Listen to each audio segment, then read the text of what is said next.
Good afternoon, sir. Appreciate your time. Thank you. Appreciate your time.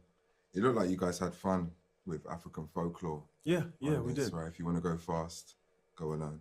If you Yeah, want to go far, go go together. together. Yeah. Right? Speak on the responsibility in delivering the many positive messages throughout this.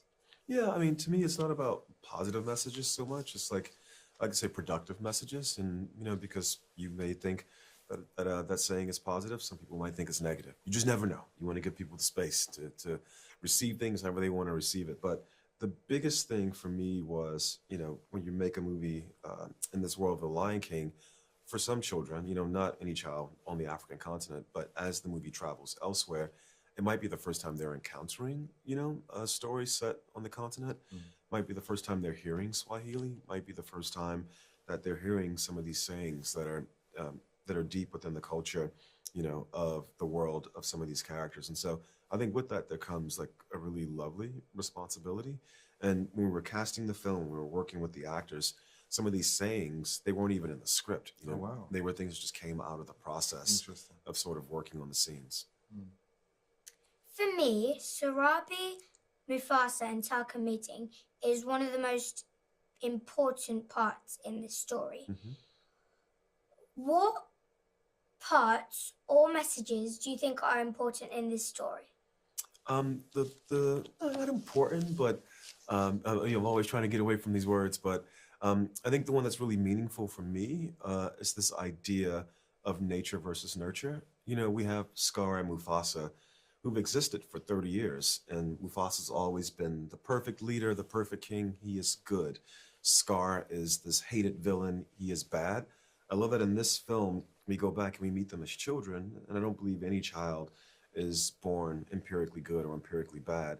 You're a series of choices, of some things that are destined for you, by the station in life that you're born in, the situation you're born into, by good parenting versus bad parenting. Scar and Mufasa, or Mufasa and Taka, end up in the same family. And Mufasa, because of the way that pride runs its society, is being raised by the mother, by Eshe. And he's being taught about harmony within the elements, harmony within the other animals, not placing yourself above any other person, versus Taka, who's being told by his father that everything belongs to him, that everyone is beneath him, and that even if he needs to, he should use deceit to get what he wants. Because of that, we can see how Mufasa evolves to become the best version of himself, and Taka evolves to become the worst version of himself. I think that's a really important lesson for people to engage with. Tiffany said she was really looking forward to working with you. So I guess from your perspective, what was it like working with the rest of the cast? And were there any moments on set that kind of was leaving an indelible mark with you? Yeah, it was really great working with the cast. When you start this movie, you start it all in voices. And it's really fun because with an animated film, at a certain point, you're really set in what the scene needs to be, because you have to build all these things. You have to draw all these scenes. But when you're dealing with the voices at the beginning, everything's possible. And so I loved really getting to play with the cast, with Aaron and Kelvin and Tiffany. It was really quite lovely. Two moments that happened on set that I feel like were indelible. One of them is in the film and one of them is not. The one that's in the film is this lovely scene between Rafiki and Blue Ivy, and you were talking about these things, these sayings that are rooted in sort of like this African culture. John Connie, who plays the adult Rafiki in the film, we were just talking one day, and he was saying how he had previously done a movie about these albino lions, and that in that movie, he was actually a friend to the lions, because in certain cultures, there's a superstition that these lions represent bad luck or evil. He was like, man, it's funny how in that film, they were the heroes, but now in this film, they are the villains. He was like, I guess it just shows you can respond to a situation in one way, becoming the best version of yourself, or becoming the worst version. So that scene between Kiara and Rafiki, where she asks, who are the outsiders? And he explains, I think the words are, sometimes when the people most like you don't love you, it is a hurt that can cause the greatest pain, and this pain can lead you to hate everything. Just a really lovely way to encapsulate, how we respond to being an outsider, either by becoming our best version or the worst version of ourselves. Well, that was the one in the movie.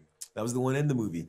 The one not in the movie is a very simple scene where Taka has a dream that Obasi has come back to him and explained why he named him Taka. Okay.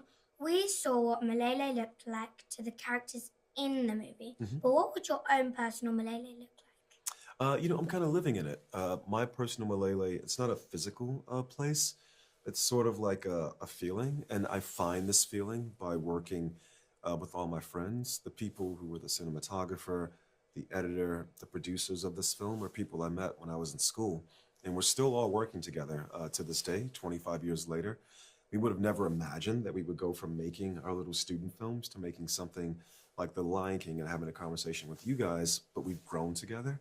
You know, we've created these wonderful pieces of art that we're proud of. And so to me, working with those people and creating things in our image, that's Malele. It's a beautiful thing. Yeah, it is, man. Appreciate it. Yeah, very Appreciate fortunate. that. Thank you.